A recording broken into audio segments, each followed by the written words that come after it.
पहला क्वेश्चन है जैसे in a family the father took 1/3 of the cake and he had 4 times as much as each of the other member had. Find the total number of family members. एक परिवार ने, पिता ने cake का 1/3 हिस्सा लिया और उसके पास बाकी सदस्यों की तुलना में 4 गुना अधिक था। परिवार के सदस्यों की कुल संख्या ज्ञात कीजिए। तो बच्चों पहली तो बात ना, इसको प्रैक्टिकल, ऐसे क्वेश्चन को ना प्रैक्टिकल तरीके से बड़ी आसानी से सोल्व किया जा सकता है। कैसे, मेरी बात को समझिएगा। जो फादर है, फादर के पास जो है ना, कुल मिलाकर जो केक है ना, वो केक कितना है फादर के पास? तो फादर के पास आप लोग कहेंगे 1/3 केक है। यानी उसके अलावा परिवार में जो बाकी रेस्ट मेंबर्स हैं, यानी बाकी बचे हुए जितने भी सदस्य हैं, उनके पास केक का कितना हिस्सा है? 2/3 हिस्सा है। ठीक है ना। यानी 1/3 हिस्सा तो किसके पास चला जाता है? पिता के पास। और बाकी सभी के पास कितना है? 2/3 हिस्सा है। ठीक है।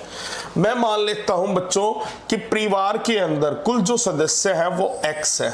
कुल कितने सदस्य हैं परिवार के अंदर? मान लीजिएगा x है। ठीक है ना। तो क्वेश्चन क्या कह रहा है कि पिता के पास जो हिस्सा है, पिता के पास जो हिस्सा है, ठीक है ना, वो क्या है? वो बाकी सदस्यों की तुलना में 4 गुना अधिक है। अब एक बात बताओ, कुल मिलाकर सभी के पास, बाकी सभी के पास 2/3 हिस्सा है। ठीक है ना। और बाकी सदस्य हैं कितने? कुल सदस्य x हैं, तो बाकी सदस्य कितने होंगे? x-1, क्योंकि उनमें से एक कौन है? पिता भी है। एक कौन है आपका? पिता भी है। ठीक है ना। अब इस 2/3 हिस्से का, यानी सभी के पास 2/3 हिस्सा है, तो प्रत्येक के पास कितना होगा? देखिएगा, मैं ये कहता हूं बच्चों, ध्यान दीजिएगा, कुल मिलाकर मैं ये कहता हूं कि किसी के पास कि कुल 20 आम है। कुल कितने आम है? 20 आम है। और टोटल जो सदस्य है ना वो 5 है। टोटल कितने सदस्य हैं? 5। तो इसका मतलब हर मेंबर के पास कितने आम होंगे? तो आप क्या करोगे? 20 को 5 से डिवाइड करोगे तो आप कहोगे 4 होंगे। कितने होंगे? 4 होंगे। ठीक है ना। अब यहां पर बच्चों टोटल मिलाकर जो है, कुल बाकी सभी के पास जो हिस्सा वो 2/3 हिस्सा है। ठीक है ना। और उसको यदि आप बाकी सभी मेंबर्स से डिवाइड कर दे, बाकी मेंबर्स कितने हैं? x-1। ठीक है ना। तो इसका मतलब बाकी जो मेंबर, उनमें प्रत्येक मेंबर के पास जो होगा वो कितना होगा? 3x-1 यही होगा बच्चों। ठीक है ना। और जो पिता है उसके पास बाकी सदस्यों की तुलना में कितना गुना है? 4 गुना है। ठीक है ना। यानी पिता के पास 1/3 है और बाकी किसी एक सदस्य के पास इतना है, तो उसका 4 गुना जो है वो 1/3 के बराबर है। उसका 4 गुना किसके बराबर है? 1/3 के बराबर है। ये बात यहां तक क्लियर हुई? यस और नो? या इसको दूसरे तरीके से भी समझने की कोशिश कीजिएगा बच्चों। इसको दूसरे तरीके से भी मैं आपको और आसान तरीके से बता देता हूं, यदि किसी को कंफ्यूजन है। मान लीजिएगा ये है केक का हिस्सा। ठीक है ना। ये कुल मिलाकर केक का हिस्सा है। मेरी बात को इस तरीके से समझिएगा, इससे और आसानी से समझ में आएगा। अब 1/3 हिस्सा कर रहा है, तो उसके कुल मिलाकर हम कितने हिस्से कर लेते हैं? 9 हिस्से कर लेते हैं। ठीक है ना। इसके कितने हिस्से कर लेते हैं? 9 हिस्से कर लेते हैं, बराबर बराबर। यानी मैं कहूं कि इसका 1/3 हिस्सा यदि ये है, तो बाकी ये कितना हो गया? 2/3 हो गया। यानी इसके कुल मिलाकर 3 इक्वल ये पार्ट कर लिया हमने।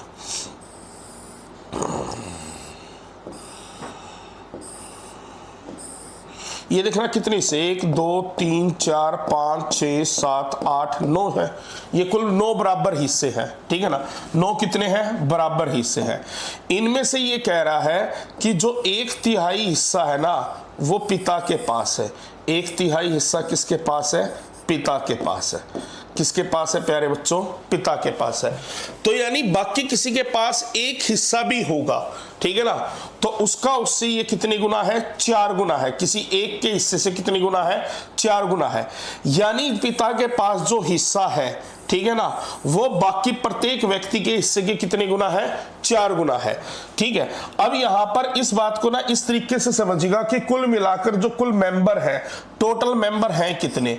तो टोटल मेंबर जो है ना, टोटल मेंबर हमने मान लिया कि x है। टोटल मेंबर कितने हैं? x है। ठीक है ना। और उनमें से पिता के पास जो हिस्सा है वो 1/3 है। ठीक है। और उसके पास बाकी सदस्यों की तुलना में कितने गुना है? 4 गुना अधिक है। बाकी सदस्यों की तुलना में कितने गुना अधिक है? 4 गुना अधिक है। अब एक बात मानिएगा, बाकी सभी सदस्यों के पास तो 2/3 हिस्सा बचा ना। बाकी सभी सदस्यों के पास कितना बचा? 2/3 हिस्सा। तो उसमें से हर सदस्य के पास कितना होगा? तो आप कहेंगे इस 2/3 को ना x-1 से डिवाइड कर देंगे। x-1 से क्या कर देंगे? डिवाइड कर देंगे। तो यहां पर हर मेंबर के पास जो है ना, हर मेंबर के पास जो हिस्सा है वो ये है, यानी एक मेंबर के पास इतना हिस्सा है, ठीक है ना। और इसका 4 गुना किसके पास है? तो इसका 4 गुना अधिक बोला है उसने। कितने? 4 गुना अधिक किसके पास है? पिता के पास। तो यानी 1/3 को यदि मैं 2 गुना 4 और 3x-1 यानी इसका 4 गुना कर दूं, उसके दोनों के बराबर पुट कर दूं, तो यहां से x-1 किसके बराबर आ जाएगा? x के, 8 के, और x की वैल्यू कितनी आ जाएगी? 9 आ जाएगी। एक बात बताओ, समझ आई या नहीं आई? यही आपकी मैथमेटिकल रीजनिंग है। थोड़ी अप्रोच अलग है। मैंने आपको क्या बात बताई बच्चों? बात को ध्यान से समझने की कोशिश करना। मैंने कहा कुल मेंबर है x, उनमें से पिता के पास है 1/3 हिस्सा, बाकी सभी के पास कितना होगा? 2/3 हिस्सा केक का, ठीक है ना। तो हर मेंबर के पास कितना होगा? तो कुल मेंबर बाकी कितने हैं? x-1। तो इस हिस्से को x-1 से डिवाइड करूंगा तो यहां से निकल गया कि एक मेंबर के पास इतना हिस्सा है। अब क्वेश्चन की स्टेटमेंट क्या कह रहा है कि पिता के पास जो हिस्सा है ना वो बाकी मेंबर के हिस्से के 4 गुना है। एक मेंबर का हिस्सा ये है तो उसका 4 गुना कर दोगे तो ये दोनों इक्वेशन आपस में बराबर, और x की वैल्यू क्या हो जाएगी? 9 हो जाएगी। अगला क्वेश्चन ध्यान दीजिएगा। अब यहां पर क्वेश्चन क्या कह रहा है? एक परीक्षा में देखिएगा, एक एग्जामिनेशन में एक जो स्टूडेंट है ना वो एवरी करेक्ट आंसर के यानी प्रत्येक सही उत्तर के उसको 4 अंक मिलते हैं। यदि कोई एक स्टूडेंट है, यहां पर कहा गया है कोई एक स्टूडेंट है, ठीक है ना, मान लीजिएगा कोई वो क्वेश्चन ठीक करता है तो राइट क्वेश्चन के उसको कितने नंबर मिलते हैं? 4 मिलते हैं। और यदि कोई क्वेश्चन गलत करता है तो उसके पता क्या बात है? 1 मार्क्स क्या हो जाता है? माइनस। यानी जहां राइट के 4 बढ़ते हैं तो रॉन्ग क्या क्या है? 1 माइनस हो जाता है, ठीक है। फिर उसने कहा यदि वह कुल मिलाकर उसने ना 75 क्वेश्चन अटेम्प्ट किए, ठीक है ना, सारे के सारे अटेम्प्ट कर दिए। एक बार बताओ बच्चों, मैं ये मान लेता हूं कि जो वो राइट क्वेश्चन जो उसने अटेम्प्ट किए ना वो है x, और जो उसने रॉन्ग क्वेश्चन अटेम्प्ट किए हैं वो है y, ठीक है। तो इससे कुल मिलाकर क्या पता चलता है? उसने टोटल 75 अटेम्प्ट किए ना, तो सही और गलत मिलाकर किसके बराबर है? 75 के बराबर है। किसके बराबर है? 75 के बराबर है, ठीक है। अब उसके बाद फिर क्या कह रहा है? और 145 अंक प्राप्त करता है। उसके नंबर कितना है? 145। मान लीजिएगा उसने x सही किए हैं तो प्रत्येक सही के कितने मिले होंगे? 4 नंबर। तो x के कितने मिले होंगे? 4x। और गलत कितने किए हैं? y।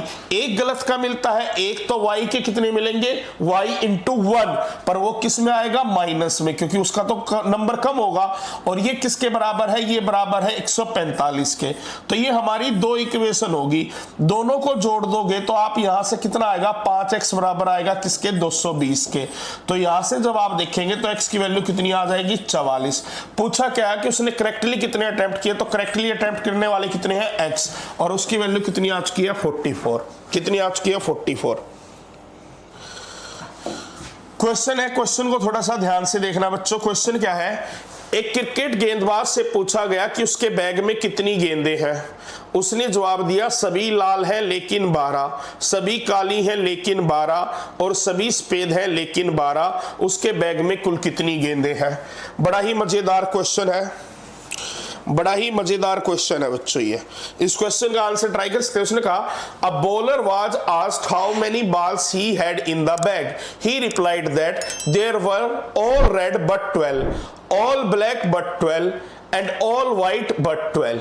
अब देखिएगा एक बात तो कंफर्म है कि उसके पास ना 3 कलर की गेंद हो सकती है, या तो रेड जैसे उसने बताया है, एक कलर बताया है ब्लैक, और एक बताया है क्या? व्हाइट, ठीक है ना। अब देखिएगा मेरी बात को थोड़ा सा ध्यान से समझने की कोशिश कीजिएगा बच्चों। जैसे स्टेटमेंट होती है ऑल बट 1, ठीक है ना, जब स्टेटमेंट होती है ऑल बट 1, इस बात का मतलब क्या होता है? ऑल बट वन का मतलब है सभी लेकिन एक। ऑल बट वन का मतलब क्या है? सभी लेकिन एक, ठीक है ना। इसमें होता क्या है बच्चों, इसमें होता क्या है कि जैसे मैंने कहा all but one student are intelligent, यानी मैं कह रहा हूं कि सभी स्टूडेंट इंटेलिजेंट है लेकिन एक को छोड़कर। ऑल के साथ जब बट आता है तो वो एक वाली वैल्यू काउंट नहीं होती। जब वो पहली बार कह रहा था ऑल रेड बट 12, यानी वो कह रहा है सारी लाल है लेकिन 12 को छोड़कर। कितनियों को छोड़कर? 12 को छोड़कर। तो इसका मतलब बाकी जो 12 है ना, उनमें से कुछ ब्लू है तो कुछ व्हाइट है। जब दूसरी बात कह रहा है ऑल ब्लैक बट 12, यानी सभी काली है लेकिन 12 को छोड़कर, तो बाकी क्या होंगी? या तो रेड होंगी या व्हाइट होंगी। वो मिलाकर कितनी है? 12 है। इसी प्रकार जब उसने कहा ऑल व्हाइट बट 12, सभी व्हाइट है लेकिन 12 को छोड़कर, ठीक है, तो यानी उसका मतलब बाकी क्या होंगी? या तो रेड होंगी या ब्लैक होंगी। अब इन तीनों को जोड़ते हैं तो यहां से वैल्यू क्या आती है? Twice of red plus B plus white. तीनों इक्वेशन को जोड़ने पर 36 आता है। तो उसके पास कुल मिलाकर जो गेंदें थी वो 18 गेंदें थी। उसके पास कितनी गेंदें थी? 18 गेंदें थी बच्चों। क्यों? तभी तो जब वो कह रहा था ना 18, यानी उन 18 में से 6 लाल है, 6 ब्लैक है और 6 व्हाइट है। क्यों? तभी जब उसने कहा ना ऑल रेड बट 12 बैग में, यानी सभी रेड हैं, ठीक है, लेकिन कितनियों को छोड़कर? 12 को छोड़कर, क्योंकि तो ब्लैक और व्हाइट है। ऐसा ही ऑल ब्लैक बट 12, यानी सभी ब्लैक है लेकिन रेड और व्हाइट को छोड़कर, वो तो 12 को क्या है? रेड और व्हाइट है। तो आंसर क्या होगा? 18।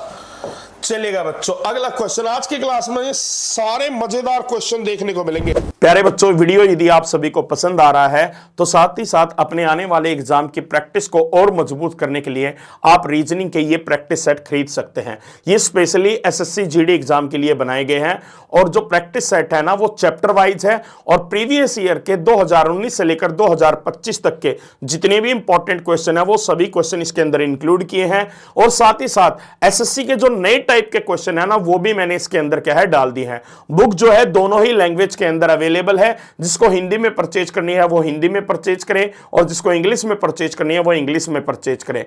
और विश्वास कीजिएगा, जो आपका आने वाला एसएससी जीडी का एग्जाम है उसमें रीजनिंग सेक्शन का कोई भी क्वेश्चन इस बुक से बाहर देखने को नहीं मिलेगा। यहां पर एक और अच्छा question, a motorist knows 4 different routes from Bangalore to Kochi, यानी यहां पर कहा गया है एक मोटर चालक है कोई भी, ठीक है ना, उसको बेंगलोर से लेकर कोची तक के कितने रास्ते पता है? उसको 4 रास्ते पता है, ठीक है। फिर कहा है कि कोची से पुणे तक वह 3 अलग अलग रास्ते जानता है। कोची से पुणे तक के कितने अलग अलग रास्ते जानता है? 3 अलग रास्ते। और कोची से मुंबई के वह 2 अलग अलग रास्ते जानता है। कोची से मुंबई के 2 अलग अलग रास्ते जानता है। तो उसने कहा बेंगलोर से कोची और पुणे होते हुए मुंबई तक के कितने मार्गों को वह जानता है, ठीक है। अब यहां पर क्वेश्चन क्या है? क्वेश्चन है कि वह बेंगलोर से कोची और पुणे होते हुए मुंबई तक के कितने रास्ते जानता है। तो बच्चों ऐसे केस में यानी बेंगलोर से उसे कोची भी जाना है और पुणे भी जाना है, फिर लास्ट में मुंबई जाना है।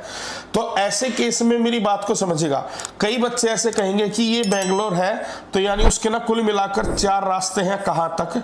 कोची तक के जाने के, ठीक है ना। यानी कोची तक के जाने के पास उसके पास कितने रास्ते हैं?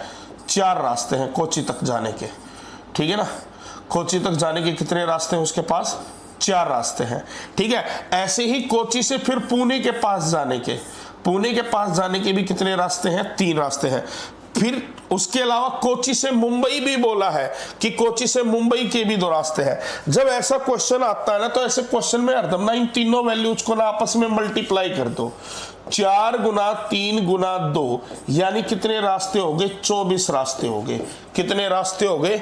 24 रास्ते हो गए। क्योंकि यहां पर ध्यान दीजिएगा, कोची से मुंबई के भी उसने क्या बोला है लास्ट में कि जहां पर जो कोची से पुणे तक के 3 और कोची से मुंबई के भी वो कितने रास्ते जानता है? 3 अलग अलग रास्ते जानता है। यानी आप ऐसा भी तो हो सकता है बच्चों कि वो बेंगलोर से कोची, कोची से पुणे और फिर पुणे से मुंबई, यानी अलग अलग रास्ते जब बनेंगे तीनों वैल्यू को क्या करेंगे आपस में मल्टीप्लाई करेंगे, तीनों वैल्यू को क्या करेंगे आपस में मल्टीप्लाई करेंगे। चलिएगा आगे बढ़ते हैं हम।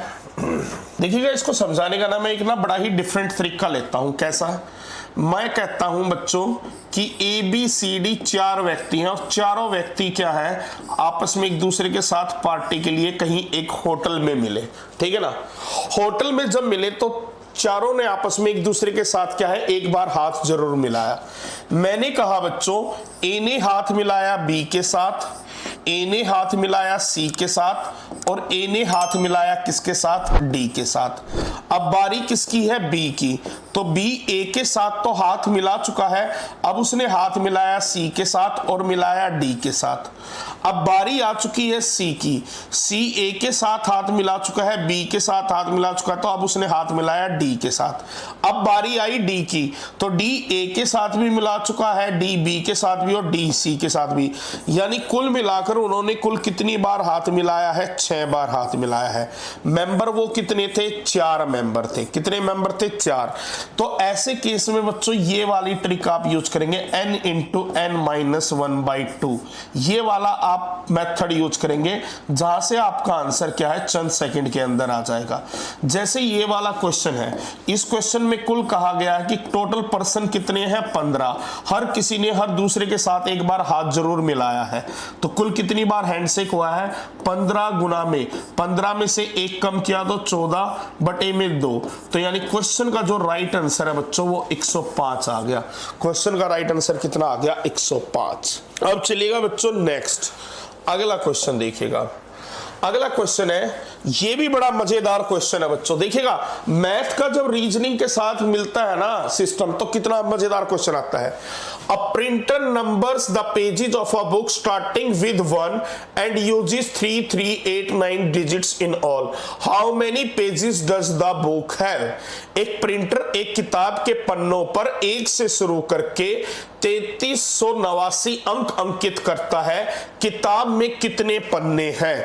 अब इस क्वेश्चन के ऊपर ध्यान दीजिएगा बच्चों, मेरी बात को ध्यान से समझने की कोशिश करना बच्चों। इसको बड़े बेसिक कंसेप्ट से समझा रहा हूं। मान लीजिएगा जो पहला पेज था उसके ऊपर सीरियल नंबर क्या होगा? 1, उससे अगला 2, उससे अगला 3, उससे अगला 4, उससे अगला 5, 6, 7 ऐसे नंबर होंगे। तो नंबर ऑफ पेजेस बताने हैं, उसमें कुल मिलाकर डिजिट्स जो यूज हुए हैं, कुल मिलाकर कितने अंक यूज हुए हैं? 3389। मैं कहता हूं बच्चों ध्यान दीजिएगा, पहले 9 पेजों तक 1 से लेकर 9 नंबर लिखे गए, यानी कुल मिलाकर कितने अंक यूज हुए हैं? तो आप कहेंगे 9 अंक यूज हुए हैं, ठीक है ना। कितने अंक यूज हुए हैं? 9। कितने अंक यूज हुए बच्चों? 9। वहीं उसके बाद बच्चों ध्यान दीजिएगा, फिर नंबरिंग डबल डिजिट में दी गई 2 अंक की संख्या में, यानी 10 से लेकर 99 तक। 10 से लेकर 99 तक जो पन्ने हैं, ठीक है ना, 10 से लेकर 99 तक के जो पन्ने हैं उनमें 2 अंक की संख्या लिखी गई है। तो आप यहां पर कुल मिलाकर ये कितने पेज होंगे बच्चों? कुल मिलाकर ये कितने पेज होंगे? तो कुल मिलाकर ये कितने पेज हैं? 99 में से 9 घटाइएगा, 90 पेज है। और हर पेज के ऊपर कितने डिजिट यूज हुए हैं? 2 डिजिट यूज हुए हैं। तो 90 दूनी 180। तो इसका मतलब बच्चों 180, देखिएगा 9 डिजिट आपके पहले यूज हो चुके हैं, 180 डिजिट फिर दोबारा यूज हुए हैं। उसके बाद ध्यान देना बच्चों, 101 से लेकर 999 तक, ठीक है ना। 999 में से अब 99 घटा दीजिएगा, यानी 900। यानी इन 900 पेजेस पर हर पेज के ऊपर कितने डिजिट यूज हुए हैं? 3, क्योंकि जिसका सीरियल नंबर 101 है उसके ऊपर कितने डिजिट यूज हुए हैं? 3। तो यानी 900 गुना में 3, ये कितना हो गया? 2700 हो गया। कितना हो गया प्यारे बच्चों? 2700 हो गया, ठीक है ना। बिल्कुल प्रैक्टिकली बता दिया है आपको। अब 2700 और 1800 की 180 कितना होता है? 2880। इन तीनों को जोड़ूंगा तो मैं कितना हो जाएगा? 2889 हो जाएगा। और कुल कितने अंक यूज हुए हैं? 3389 अंक यूज हुए हैं। यानी कितने अंक और बचे हैं? 500। कितने अंक और बचे हैं? 500। अब एक बात बताओ बच्चों, अगले जो पेजेस होंगे उनके ऊपर, हर पेज के ऊपर कितने अंक यूज होंगे? 4 अंक यूज होंगे ना। तो यहां पर कुल मिलाकर कितने डिजिट्स है 500। 500 को 4 से भाग दे दीजिएगा तो कितने, यानी 125, यानी 125 पेजेस पर कितने डिजिट यूज हुए हैं 4। अब बच्चों यहीं पर ध्यान दीजिएगा, इससे पहले 999 पेज यूज हो चुके थे, उनमें कितने पेज और बढ़ेंगे 125। इन दोनों को जोड़ दोगे तो कुल मिलाकर कितना आ जाएगा 1124। कुल मिलाकर कितना आ जाएगा 1124। देखिएगा इस क्वेश्चन का तो आंसर आप बता ही सकते हैं। खिलाड़ियों की अधिकतम संख्या क्या है जिनके बीच 1020 गेंदे और 900 बल्ले इस प्रकार वितरित किए जा सकते हैं कि प्रत्येक खिलाड़ी को समान संख्या में गेंदे और समान संख्या में बल्ले मिले। ठीक है, यहां पर कहा गया the maximum number of players among home 1020 balls and 900 bats can be distributed in such a way that each player gets same number of balls and same number of bats।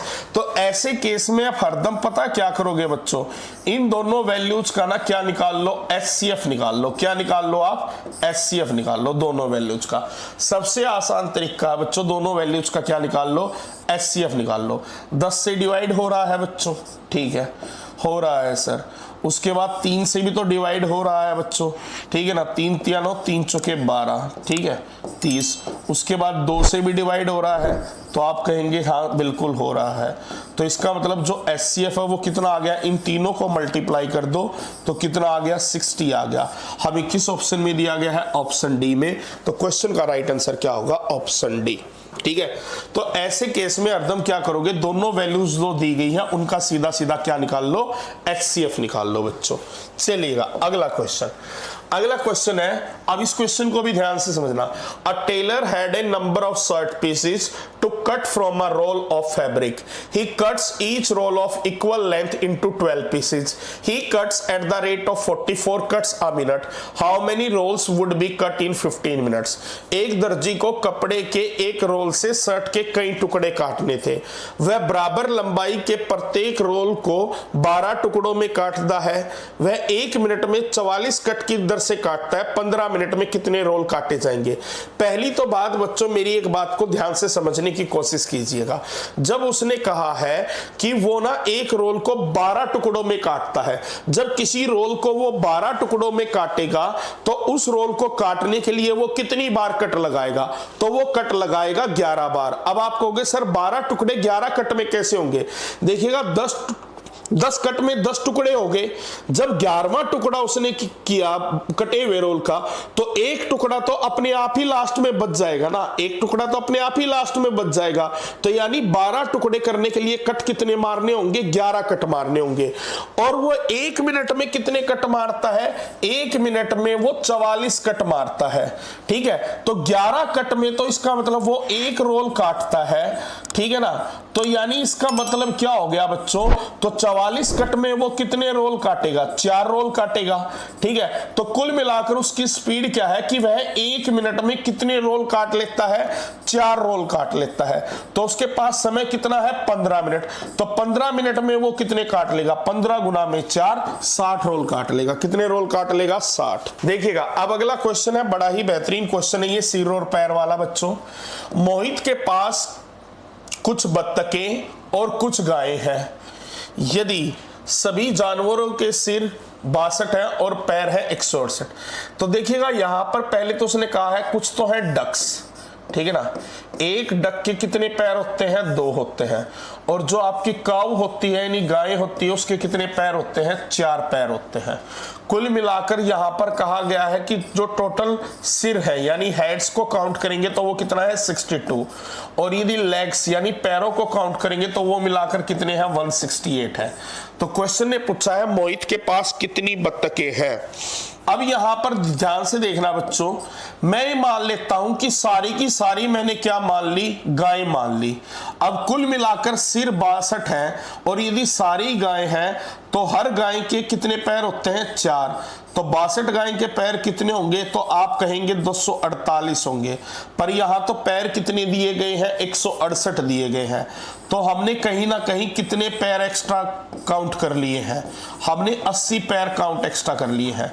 जाहिर सी बात है ये 80 पैर मैंने किसके ज्यादा गिन लिए? बत्तख के, क्योंकि बत्तख के तो 2 ही पैर थे और 2 की जगह हमने कितने काउंट कर लिए? 4। तो कितने एक्स्ट्रा काउंट किए हैं? 2। तो 80 को 2 से भाग दे दीजिएगा, यानी कुल मिलाकर जो आपकी बत्तखें हैं वो कितनी आ जाएंगी? 40 आ जाएंगी।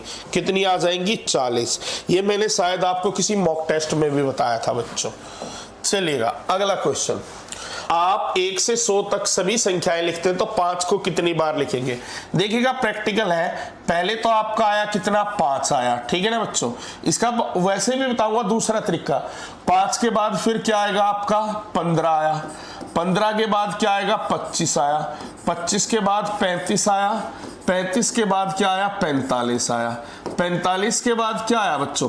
50 में 5 आया, फिर 51 में, फिर 52 में, फिर 53 में, फिर 54 में, उसके अलावा 55 में, फिर 56 में, फिर 57 में, फिर 58 में, फिर किसमें? 59 में। उसके अलावा बच्चों यहाँ पर ध्यान दीजिएगा, फिर 65 में, फिर 75 में, फिर 85 में, फिर 95 में। अब तो आपके सामने है, बताओ बच्चों 5 कितनी बार आएगा? यानी 1 से लेकर 100 तक की संख्याओं में लिखते हैं आप संख्याएं, तो 5 आप कितनी बार लिखते हैं? 20 बार। Very good. अब इसमें ध्यान देना है आप, जहां पर यदि आप ध्यान देंगे बच्चों 1 2 3 4 5, उसके अलावा मैं बात करता हूं, फिर यहां पर आ गया आपका 6 7 8 9, ठीक है ना, 10। कितना हो गया? 10। यानी यहां पर ध्यान देने वाली बात क्या है बच्चों कि 10 बार जो आपका 5 है वो कहां पर आया है? यूनिट डिजिट पर आया है, यानी इकाई के अंक पर आया है, ठीक है ना। और वहीं पर यहां पर यदि आप ध्यान देंगे 1 2 3 4 5 6 7 8 9 10, 10 बार आपका कहां पर आएगा? टेंस प्लेस पर, यानी दहाई के अंक पर। तो ऐसा क्वेश्चन कभी भी एग्जाम के अंदर आता है ना, तो उसका आंसर हरदम क्या होता है? 20 होता है। उसका आंसर हरदम क्या होता है प्यारे बच्चों? 20 होता है। अब अगला क्वेश्चन देखना बच्चों, बड़ा ही बेहतरीन क्वेश्चन, ये भी बड़ा शानदार क्वेश्चन है। It takes 5 minutes to pass a rumor from one person to 3 other person. The tree of rumors continues. Find how many minutes does it take to spread the rumor to 256 persons. एक व्यक्ति से 3 अन्य व्यक्तियों तक अफवाह फैलाने में 5 minute लगते हैं। अफवाहों का यह सिलसिला जारी रहता है। बताइए अफवाह को 256 व्यक्तियों तक फैलाने में कितने मिनट लगते हैं? यानी आपने कोई एक झूठ बोला, ठीक है ना, वो आपने वो झूठ आगे 3 बंदों को बोला, उन 3 ने फिर 3 को बोला, तो इस तरीके से ये अफवाह जो है 256 व्यक्तियों में फैल गई, ठीक है ना। तो 256 व्यक्तियों तक अफवाह फैलने में कितना समय लगेगा? इसका मैं एक ना सीधा सा आपको ना क्लियर सा स्टांस बताता हूं बच्चों, प्रैक्टिकल समझिएगा। मैंने कहा एक व्यक्ति है ए, एक व्यक्ति है ए ने ये बात बी को भी बताई, ठीक है, फिर सी को भी बताई, फिर किसको भी बताई? डी को। तो इसका मतलब क्या हुआ बच्चों कि 5 मिनट के अंदर ये बात कितने व्यक्तियों को पता लग गई? 4 व्यक्तियों को पता लग गई, हाँ या ना? 5 मिनट के अंदर ये बात कितने व्यक्तियों को पता लग गई? 4 व्यक्तियों को। अब बी ने आगे क्या किया बच्चों? बी ने 3 को बताया, फिर सी ने भी 3 को बताया और डी ने भी 3 को बताया, ठीक है ना। मेरी बात को ध्यान से समझा। एक व्यक्ति से 3 अन्य व्यक्तियों तक अफवाह फैलाने में 5 मिनट लगते हैं, ठीक है ना। अब कुल मिलाकर एक बात को समझिएगा बच्चों, ध्यान दीजिएगा। कुल मिलाकर यहां पर जो है, अब कुल मिलाकर पता क्या बात है, एक व्यक्ति से 3 अन्य व्यक्तियों तक अफवाह फैलाने में 5 मिनट लगते हैं। तो आप इसको प्रैक्टिकली क्या सोचेंगे कि पहली 5 मिनट के अंदर पहली 5 मिनट के अंदर जो अफवाह है वो 4 व्यक्तियों तक पहुंची। कितने व्यक्तियों तक पहुंची? 4 व्यक्तियों तक पहुंची, ठीक है ना। जैसे ही एक को पता चला उसने 3 को बता दिया, तो अब ये बात कितनों को पता है? 4 व्यक्तियों को पता है। फिर ये 4 व्यक्ति हर 3-3 को बताएंगे, तो यानी कितने बढ़ जाएंगे बच्चों, तो यानी 4 व्यक्ति 3-3 को बताएंगे, तो यानी 12 और व्यक्ति को पता लग जाएगी ना। तो इसका मतलब 10 मिनट बाद ये बात कितने व्यक्ति को पता होगी। 4 तो जो पहले थे उनको पता है, पर उन्होंने 12 को और आगे बता दिया, तो कुल मिलाकर कितने हो गए, 16 हो गए। अब इसके बाद फिर मैं बात करता हूं, अब ये 16 कितने को बता देंगे अगली 5 मिनट में, फिर ये 3 को बता देंगे, यानी 48 को बता देंगे। तो इसका मतलब 15 मिनट में ये बात कितनों को पता लग जाएगी, 48 और 16 64 को पता लग जाएगी। इसी प्रकार अब ये 64 बाकी हर 64 हर एक 3 को बताएगा, तो 64 गुना में 3 यानी 192 को और पता लग जाएगी। तो अगली 5 मिनट के अंदर ये 20 मिनट के अंदर कितनी तक पहुंच गई, 64 और 192 256 तक, यानी 256 तक पहुंचने में उन्हें 20 मिनट लगेंगी, ना कि 30 मिनट लगेंगी। यहां पर है यदि 400 बिल्लियां 400 दिनों में 400 चूहों को मारती है, तो 20 बिल्लियां 10 चूहों को कितने दिन में मारेंगी। तो देखिएगा बच्चों, इसका एक सिंपल सा एक मेथड होता है, क्या होता है, ठीक है ना, md1 d1 h1 upon w1 is always equal to m2 d2 h2 upon w2, जहां पर m क्या हो गया आपका मैन पावर, d क्या हो गया डे, h हो गया आवर्स और w हो गया वर्क डन। यहां पर सबसे पहले मैन पावर क्या है, बिलियां, कितनी बिलियां है 400, 400 बिलियों ने कितने दिन काम किया, 400 दिन काम किया, और उन 400 दिनों में उन्होंने क्या काम किया है, 400 चूहों को निपटा दिया, ठीक है ना। अब ये बराबर किसके होगा कि अब मैन पावर कितनी है 20, 20 बिलियां कितने दिन तक काम कर रही है ये पता लगाना है, और कितने दिन के अंदर कितने चूहे उन्होंने खाए हैं 10 चूहे। तो जब यहां से आप कैंसिल करेंगे बच्चों, तो यहां से जब आप कैंसिल करेंगे तो क्वेश्चन मार्क का जो आएगा वो कितना आएगा आपका 200 आएगा, यानी 20 बिलियां 10 चूहों को कितने दिन में निपटाएंगी, 200 दिन में निपटाएंगे। कितने दिन में निपटाएंगे, 200 दिन में। अब एक और बेहतरीन क्वेश्चन है बच्चों, ध्यान दीजिएगा। यहां पर कहा गया है एक देश की 25 टीमों ने क्रिकेट टूर्नामेंट खेलने का फैसला किया, टोटल कुल मिलाकर कितनी टीमें हैं, 25 टीमें हैं। हर बार जब कोई टीम मैच हार जाती है तो वो टूर्नामेंट से बाहर हो जाती है, कोई भी मैच टाई नहीं होता। विजेता का निर्धारण करने के लिए कम से कम कितने मैच खेले जाने चाहिए। ऐसा क्वेश्चन जब भी आता है ना बच्चों, तो हरदम -1 करके आंसर दे देना, क्वेश्चन का आंसर आएगा 24। अब कहेंगे आप सर -1 क्यों किया। मेरे बच्चों मेरी बात को थोड़ा सा गहराई से समझने की कोशिश कीजिएगा कि मैंने -1 क्यों किया। -1 करने का एक ही कारण था, और वो कारण क्या था बच्चों, देखिएगा कुल मिलाकर आप जानते हैं कि 25 टीमें हैं, 25 में से 24 को बाहर होना है, ठीक है ना, और एक को जीतना है। तो 24 बाहर कैसे जाएंगी, जैसे वो हारेंगी तो एक टीम को हारने के लिए कम से कम एक मैच तो चाहिए ही चाहिए। तो 24 टीमों को कितने मैच चाहिएंगे, 24। तो विजेता हारेगी नहीं, इसलिए कितने मैच लगेंगे, 24 मैच लगेंगे। ऐसे क्वेश्चन में हरदम एक कम करके आंसर दिया जाता है, ठीक है ना, क्योंकि हर टीम को हारने के लिए एक मैच चाहिए। ऐसा तो नहीं है कि एक ही मैच में 2 टीम तो नहीं हारेंगी ना। तो 24 टीमों को हारना है तो 24 मैच तो कम से कम चाहिए ही चाहिए। तो इसका मतलब आंसर क्या होगा बच्चों, 24। नेक्स्ट क्वेश्चन, अगला क्वेश्चन यहां ध्यान दीजिएगा। एक चिड़ियाघर में बाघ और उल्लू है, सिर गिनने पर उनकी संख्या 80 है। यहां पर कहा गया है कि जो टोटल हेड्स हैं वो कितने हैं, 80 है, और जो लेग्स हैं वो कितनी है, 200 है। बाघ और उल्लू हमें बताना है, बाघ कितने हैं। उल्लू देखिएगा, हाँ उल्लू के कितने पैर होते हैं, 2 होते हैं। मान लीजिएगा सारे के सारे उल्लू हैं, तो इसका मतलब कुल कितने पैर होने चाहिए थे, 160, पर पैर तो कितने हैं, 200 हैं। तो ये पैर हमने किसके कम काउंट किए, 40, किसके, बाघ के।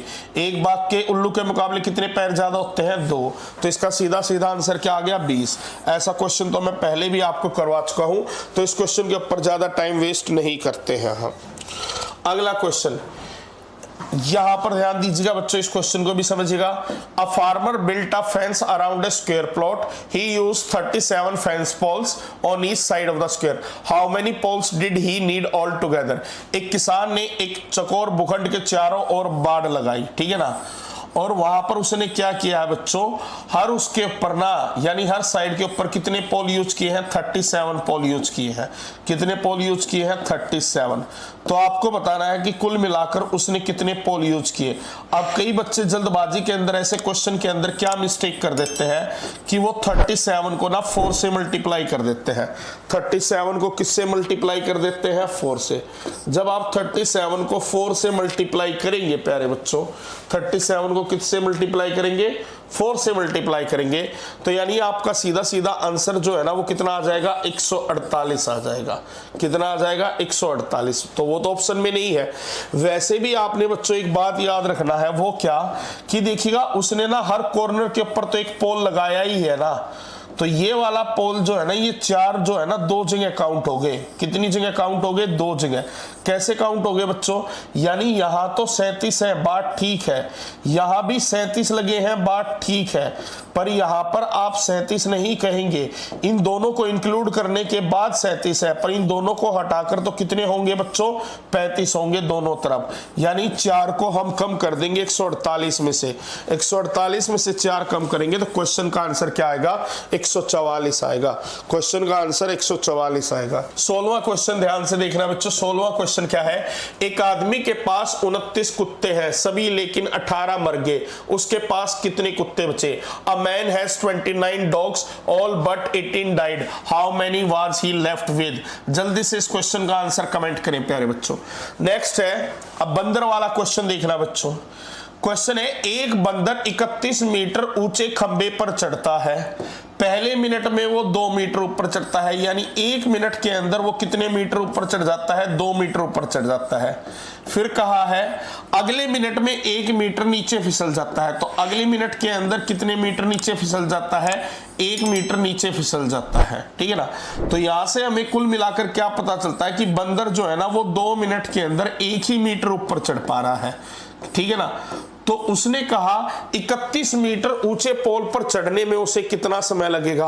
अब कहेंगे 2 मिनट में चढ़ता है 1 मीटर, तो 31 मीटर चढ़ेगा वो 31 गुना में 2 यानी कि 62 मिनट में, जो कि बिल्कुल गलत होगा बच्चों। क्यों गलत होगा? ध्यान दीजिएगा। यदि मैं बात करता हूं 31 मीटर ऊंचा खंबा है, ठीक है ना, 31 मीटर ऊंचा खंबा है ना, ठीक है। अब मैं यदि बात करता हूं कि पहले 28 मिनट की ही हम बात कर लेते हैं, या पहले 29 मीटर तक, तो पहले 29 मीटर तक वो कितना समय लेगा? अब 1 मीटर चढ़ता है 2 मिनट में, तो 29 मीटर वो कितने समय में चढ़ेगा? 58 मिनट में।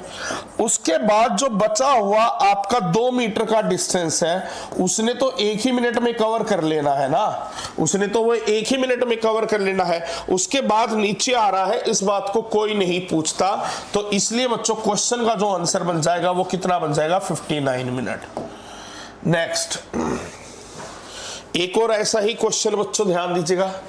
एक कछुआ प्रत्येक घंटे में 4 किलोमीटर की दूरी तय करता है, हर घंटे के बाद वह 10 मिनट। ये क्वेश्चन आप लोगों के लिए होमवर्क है, ये आप लोग कर लेंगे। ये पीडीएफ आपको कहां मिलेगी? रेडियन मेंसा टेलीग्राम चैनल पर मिलेगी। रेडियन मेंसा टेलीग्राम चैनल के ऊपर ये पीडीएफ आपको मिल जाएगी। ये क्वेश्चन आप लोग सोल्व कर सकते हैं। अब मैं कुछ और अच्छे क्वेश्चन आपको करवा देता हूं बच्चों। ये वाला तो ज्यादा सिंपल है। हाँ, ये वाले क्वेश्चन पर ध्यान दीजिएगा। एक बंदर ने 5 दिनों में 100 केले खाए, हर दिन उसने पिछले दिन से 6 केले ज्यादा खाए, आखिरी दिन उसने कितने केले खाए? बता सकते हैं बच्चों आखिरी दिन उसने कितने केले खाए? देखिएगा, हम मान लेते हैं कि पहले दिन बंदर ने कितने केले खाए? 1 केला खाया, ठीक है ना। तो आप कहेंगे दूसरे दिन कितने खाए? तो पिछले दिन के मुकाबले 6 ज्यादा था, तो आपने कहा 6 और 1 7 खाए। तो ऐसे तो तीसरे दिन उसने कितने खाए? 13 खाए।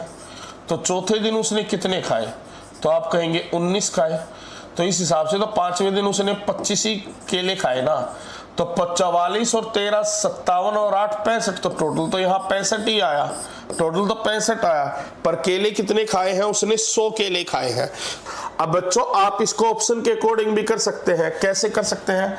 कि मान लीजिएगा कि उसने खाए हैं 32, तो उससे पहले खाए होंगे 26, उससे पहले खाए होंगे 20, उससे पहले खाए होंगे 14, ठीक है, और उससे पहले कितने खाए होंगे? 8।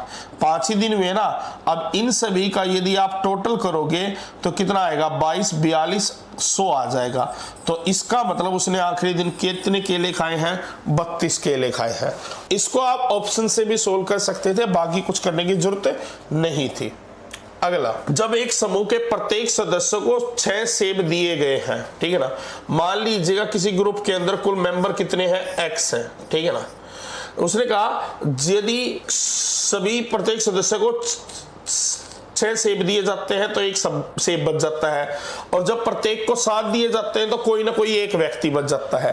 तो एक बात देखिएगा, समूह में लोग कितने हैं, मान लीजिएगा टोटल व्यक्ति जो है ना वो x है।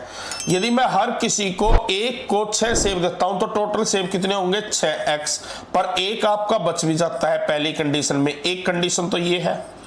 दूसरी कंडीशन क्या है कि प्रत्येक को यदि मैं 7 देता हूं तो एक को नहीं मिलता, तो प्रैक्टिकली मैंने कितनों को बांटा, 7x - 1 को बांटा। तो यानी ये दोनों इक्वेशन एक दूसरे के इक्वल पुट कर देता हूं, 6x + 1 = 7x - 7। तो यहां से कितना आ जाएगा, यहां से x की वैल्यू आपकी 8 आ जाएगी। तो उसका मतलब कुल मिलाकर वो मेंबर कितने हैं, 8 ही मेंबर है। कुल मिलाकर 8 ही मेंबर है। क्यों, हर मेंबर को यदि 6 मिलते हैं तो 8 × 48 और एक बच जाता है, तो इसलिए सेब है 49। और 8 में से एक को कम कर दे तो 7 × 7 यानी कितने, 49। तो इसका मतलब आपके कुल मेंबर कितने हैं बच्चों, 8 है। अगला क्वेश्चन है, राहुल के पास 2 रुपए के नोट, 5 रुपए के नोट और 10 रुपए के नोट के रूप में 340 रुपए है। प्रत्येक मूल्य वर्ग के नोटों की संख्या बराबर है, राहुल के पास कितने नोट है। देखिएगा, मैंने मान लिया जो प्रत्येक नोट है ना बच्चों, देखिएगा मैंने मान लिया कि 2 रुपए के भी x है, 5 रुपए के भी, सब के सारे बराबर है ना, बराबर वैल्यू है ना। तो इसका मतलब जो राहुल के पास 2 रुपए के नोट है उनकी वैल्यू कितनी होगी, 2x होगी। 5 रुपए के नोट की कितनी होगी, 5x होगी। और 10 रुपए के नोट की कितनी होगी, 10x। और ये तीनों की वैल्यू मिलाकर 340 के बराबर है, यानी 17x जो है ना वो मिलाकर किसके बराबर है, 340 के। तो जो x की वैल्यू है वो कितनी है, 20 है। इसका मतलब 20 नोट तो है उसके पास 2 रुपए के, 20 नोट है उसके पास 5 रुपए के, और 20 नोट है उसके पास 10 रुपए के। तो तीनों का टोटल करूंगा तो कुल मिलाकर नोट कितने हैं, 60 नोट है उसके पास। थोड़ा सा माइंड एक्टिव करना पड़ेगा, क्वेश्चन बड़े खतरनाक टाइप के होते हैं। अब देखो एक और क्वेश्चन देखिएगा कैसे मैथमेटिकल कंसेप्ट का यूज करके आप इस क्वेश्चन को सोल्व करोगे। पुरुषों और घोड़ों के एक निश्चित समूह में पैरों की कुल संख्या सिरों की संख्या के 2 गुने से 14 अधिक है। मेरे प्यारे बच्चों, यहां पर बात हो रही है किस किस की, मैन की और हॉर्स की। जो मैन होते हैं उनके 2 पैर, तो हॉर्स के आपके कितने पैर होते हैं, 4 पैर होते हैं, ठीक है ना। अब यहां पर क्या कहा गया है कि जो पैरों की कुल संख्या है, तो टोटल पैर कितने होंगे। अब देखिएगा, एक आदमी के 2 पैर, तो m आदमियों के कितने पैर, 2m। एक घोड़े के 4 पैर, तो घोड़े हमने मान लिए कितने हैं, h है, ठीक है ना। तो एक घोड़े के 4 पैर, तो h घोड़ों के 4h, ठीक है ना। ये तो आ गई पैरों की संख्या। अब पैरों की संख्या किसकी कुल संख्या, सिरों की कुल संख्या के 2 गुने से 14 अधिक है। तो कुल मिलाकर जो सिर है वो कितने हैं, तो बच्चों सिर तो कुल मिलाकर m + h होगा ना, यानी m + h का तो 2 गुना करना है, और उसमें भी कितना और जोड़ना है, 14, क्योंकि उससे 14 अधिक है। ये वाली इक्वेशन क्लियर हुई, यस और नो। अब बच्चों इन दोनों इक्वेशन को आपस में बराबर पुट करेंगे तो यहां पर क्या आएगा, 2m + 4h = 2m + 2h + 14। अब यहां से क्या हो गया, 2m से 2m कैंसिल हो गया, 4h में से 2h माइनस करेंगे तो 2h, ये बराबर आ गया 14 के। तो h की जो वैल्यू है वो कितनी आ गई, 7 आ गई। तो इसका मतलब घोड़े कितने हैं, 7 घोड़े हैं। कितने घोड़े हैं, 7। अगला, एक स्कूल में 946 शिक्षक हैं और छात्र हैं, प्रत्येक 42 छात्रों पर एक शिक्षक है, तो स्कूल में कितने शिक्षक हैं। यानी देखिएगा, एक ग्रुप के अंदर 42 स्टूडेंट है, पर साथ ही साथ एक उसमें टीचर भी तो है ना, यानी हर ग्रुप के अंदर कितने होंगे, स्टूडेंट प्लस टीचर 43। टोटल कितने हैं आपके, 946 है स्टूडेंट्स और टीचर मिलाकर। हर ग्रुप के अंदर 43 है, तो 43 को 946 से डिवाइड कीजिएगा, ये कितना आ जाएगा आपका, 42 22। यानी इसका मतलब ग्रुप के अंदर कुल कितने टीचर हैं, 22 टीचर है। कुल मिलाकर ग्रुप के अंदर कितने टीचर हैं, 22। ये वाला क्वेश्चन तो बड़ा सिंपल था बच्चों। देखिएगा, हर ग्रुप के अंदर 42 स्टूडेंट हैं, और 42 स्टूडेंट के साथ एक टीचर भी तो है, यानी इसका मतलब कुल मिलाकर ग्रुप कितने होंगे, एक ग्रुप में कितने मेंबर है, 43, और कुल मिलाकर मेंबर कितने हैं, 946। यानी कितने के ग्रुप बने, 43 के 22, और हर ग्रुप में क्या है, एक टीचर है। नेक्स्ट बच्चों, अगला, किसी संख्या के वर्ग, उसके घन तथा उसके अगले अंक के घन का योग 205 है, वह संख्या क्या होगी? बच्चों ऐसे क्वेश्चन को हरदम ना ऑप्शंस के माध्यम से कीजिएगा। जैसे हमने लिया 5 का स्क्वायर, फिर लिया हमने 5 का क्यूब और उससे अगले का घन, तो यानी यहां पर 6 का क्यूब लेंगे तो वो तो आपका 205 के बराबर नहीं आएगा, वो 205 के बराबर नहीं आएगा। पर यदि मैं कहूं 4 का स्क्वायर फिर 4 का क्यूब और 4 से अगला 5 का क्यूब, तो ये आपका 205 के बराबर बिल्कुल आ जाएगा। ठीक है ना, 4 वाला लेता हूं क्योंकि ये हो गया आपका 16, ये हो गया आपका 80 64 और ये हो गया आपका 125। तो इसका मतलब जो क्वेश्चन का राइट आंसर है वो क्या आएगा? 4 आएगा। क्वेश्चन का राइट आंसर क्या आएगा? 4 आएगा। नेक्स्ट, हाँ ये और बेहतरीन क्वेश्चन है बच्चों, इस बेहतरीन क्वेश्चन को और देखिएगा। कुल मिलाकर पैरों की कुल संख्या जांच करो आप। सबसे पहले तो 48 बत्तखें हैं, एक बत्तख के 2 पैर तो 48 दूनी 96, 42 बकरियां हैं तो 1 के 4 पैर तो 42 गुना में कितने? 4। उसके अलावा 10 गायें, बत्तख के 2 होंगे बच्चों, हमने कहीं ना कहीं काउंटिंग गलत लिखी थी, उसको मैं छोड़ देता हूं थोड़ी। 48 बत्तख है, एक बत्तख के 2 पैर तो कुल पैर कितने हुए? 48 दूनी 96, 42 बकरियां हैं, एक बकरी के 4 पैर तो 42 गुना में 4 ये हो गए। 10 गाय हैं, एक गाय के 4 पैर तो 10 गुना में 4 ये हो गए बच्चों। उसके अलावा अटेंडेंट हमने कितने मान लिए? x है, एक के 2 पैर तो यानी ये कितने हो जाएंगे? 2x हो जाएंगे। यानी यहां से जो टोटल वैल्यू है वो कितनी आ जाएगी? ये आपका 96 हो गया, ये आपका कितना हो गया? 168 हो गया और ये आपका 40 हो गया। तो इसका मतलब क्या हो गया बच्चों? 2x में कितना जोड़ देंगे हम? तो आप जोड़ दोगे तो ये कितना हो जाएगा? 304। यानी ये तो आपकी क्या आ गई? लेग्स आ गई है, ये आपकी क्या आ गई है? लेग्स आ गई है। ठीक है ना, ये 208, हाँ ये 4 208 हाँ 304। अब हेड्स कितने होंगे? बत्तखें हैं 48, बकरियां हैं 42, गाय हैं 10, अटेंडेंट माने हैं हमने x। तो यानी इसका मतलब ये कितना हो गया बच्चों? ये हो गया 90 और 10 100 प्लस x, यानी x प्लस 100, ये क्या हो गया? आपके हेड्स हो गए, ये आपके क्या हो गए? हेड्स हो गए। अब क्वेश्चन ने क्या कहा है कि पैरों की संख्या सिरों की संख्या से 216 अधिक है। पैरों की संख्या तो है 2x प्लस 304 और जो सिरों की संख्या वो है x प्लस 100, पर उसमें कितना और जोड़ेंगे? 216, क्योंकि 216 अधिक है। अब यहां से x की वैल्यू निकालोगे तो वो कितनी आएगी? 316 में से 304 घटाओगे, क्वेश्चन का आंसर बच्चों 14 नहीं 12 आएगा। नेक्स्ट, अगला क्वेश्चन, एक और ये बेहतरीन क्वेश्चन है। एक प्रेस कॉन्फ्रेंस में 28 लोग मौजूद हैं। कॉन्फ्रेंस के बाद वे सभी एक दूसरे से हाथ मिलाते हैं। यदि उनमें से 7 लोग हाथ मिलाने से मना कर देते हैं तो कुल कितने लोग हाथ मिलाएंगे? टोटल कितने हैं बच्चों? 28। 28 में से 7 ने मना कर दिया है हाथ मिलाने से, तो इसका मतलब कुल कितने लोगों ने हाथ मिलाया? 21 ने। तो इसके लिए ट्रिक क्या बताई थी बच्चों? n इंटू n माइनस 1/2, यानी 21 गुना में 20 बटे में 2। तो यानी कुल इसका मतलब तो कुल कितने लोग हाथ मिलाएंगे? हाउ मेनी हैंड्स, कितने हाथ मिलाए जाएंगे? लोग नहीं बच्चों, यहां पर आएगा कुल कितने हाथ मिलाएंगे। ठीक है ना, कितने हाथ मिलाए जाएंगे ये हमें जानना था। तो ये आपका कितना आ गया प्यारे बच्चों? 210। क्या हमें किसी ऑप्शन में दिया गया है? ऑप्शन बी के अंदर दिया गया है। अब यहां पर है if 80% of a number is 768। ठीक है ना, अब किसी नंबर का 80% 768 है। 80% का मतलब क्या है? 80/100, यानी आप कहेंगे 4/5। यानी किसी नंबर की 4 यूनिट 768 के बराबर है तो 5 यूनिट किसके बराबर होंगी? तो बच्चों 5 यूनिट जाहिर सी बात है 768 को 4 से भाग दो और 5 से गुना कर दीजिएगा। यानी यहां से आपको क्या पता लग जाएगा बच्चों? एग्जैक्टली नंबर पता लग जाएगा। और नंबर पता लग गया यानी कितना है? 960 है। यानी वो जो भी नंबर है वो कितना है? 960 है। उसके बाद तो उस संख्या के 5% का 40% क्या होगा? तो बच्चों सीधा सा है, ये तो दोनों को आपस में क्या कर दोगे? दोनों का परसेंटेज लेकर मल्टीप्लाई, ये तो मैथ में आप लोगों ने पढ़ा ही होगा। ठीक है ना, तो ये आपका कैंसिल हो गया यहां से। ठीक है, उसके अलावा मैं इसको करता हूं तो ये कितना हो गया आपका? 4 2 1 मिनट रुकिएगा, 5 20 2 10, 96 गुना में 2 192/10 यानी आ जाएगा 19.2। क्या आ जाएगा 19.2 एक बॉक्स में। तो ये बच्चों ये भी आप कर लोगे, इस टाइप का क्वेश्चन मैंने आपको बता दिया है। बचे हुए 2 क्वेश्चन में देखते हैं कुछ अच्छा क्वेश्चन मिलता है तो, ठीक है ना। ये हाँ ये तो सिंपल है, ये तो बच्चों आप लोग कर ही लोगे। यहां पर कहा गया है 2871 को ए बी और सी के बीच क्रम से 9 11 13 के अनुपात में बांटा जाना है। ए की तुलना में सी को कितना धन अधिक मिलेगा। अब देखिएगा बच्चों यहां पर बात करते हैं 2871, ठीक है ना।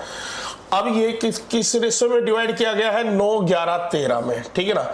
अब सबसे पहले यानी यदि मैं बात करता हूं 9 11 13, इन तीनों यूनिट की जो वैल्यू है वो टोटल कितना आ गया 33। तो यहां से 33 को इससे डिवाइड कर लीजिएगा। 11 3 जा 33, 11 2 जा 22, 11 6 जा 66, 11 1 जा, तो यहां से फिर आपका आ गया 3 8 जा 24 और 3 7 है, यानी एक यूनिट की जो वैल्यू है वो कितनी आ गई 87 आ गई। एक यूनिट की वैल्यू कितनी आ गई 87 आ गई। अब इसके बाद क्या कहा गया है, ए की तुलना में सी को कितना अधिक मिला, ए बी सी। अब देखिएगा ए की तुलना में सी के पास कितने यूनिट एक्स्ट्रा है 4, एक यूनिट की वैल्यू है 87, तो 87 इंटू 4 कितना होगा 7 चौका 28, यूनिट डिजिट 8 एक ही जगह पर है, तो वही क्वेश्चन का आंसर हो गया। आखिरी क्वेश्चन बच्चों आज की क्लास का हमारा अगला क्वेश्चन, सुबह 8 बजे बंदरों का एक झुंड इकट्ठा हुआ, उसके बाद हर 2 घंटे में 5 बंदर बाहर चले गए और 10 बंदर अंदर आ गए। दोपहर 4 बजे बंदरों की संख्या 50 हो गई। सुबह 9 बजे झुंड में कितने बंदर थे। अब यहाँ पर सुबह 8 बजे बंदरों का एक झुंड इकट्ठा हुआ, उसके बाद हर 2 घंटे में 5 बंदर बाहर चले गए और 10 बंदर बाहर आ गए। दोपहर 4 बजे बंदरों की संख्या 50 हो गई। सुबह 9 बजे झुंड में कितने बंदर थे। प्यारे बच्चों एक बात देखिएगा, हर 2 घंटे में 5 बंदर बाहर जाते हैं और 10 नए आते हैं, तो इसका मतलब हर 2 घंटे बाद 5 नए जुड़ जाते हैं। तो यानी 8 बजे के बाद फिर 10 बजे जुड़े होंगे, फिर 12 बजे, फिर 2 बजे और 4 बजे। 4 बजे जो संख्या 50 थी तो वो 2 घंटे पहले 5 कम रही होगी, उससे 2 घंटे पहले 5 कम, और उससे 2 घंटे पहले 5 कम, और उससे 2 घंटे पहले 5 कम। तो इसका मतलब कुछ मिलाकर बच्चों सुबह 9 बजे झुंड में कितने बंदर रहे होंगे, जो 8 बजे होंगे वही 9 बजे होंगे, यानी कितने होंगे प्यारे बच्चों 30 होंगे। कितने होंगे 30। तो डियर स्टूडेंट इसी के साथ आज का वीडियो यहीं पर कंप्लीट होता है और मुझे पूरी उम्मीद है कि आपको आज का वीडियो पसंद जरूर आया होगा। तो आज का वीडियो यदि आपको पसंद आया है तो वीडियो को लाइक करना ना भूलें, और जिन बच्चों ने अभी तक चैनल को सब्सक्राइब नहीं किया है वो बच्चे चैनल को सब्सक्राइब भी कर दीजिए। तो अब मिलते हैं अगली वीडियो में नई वीडियो के साथ। Till then take care, good bye.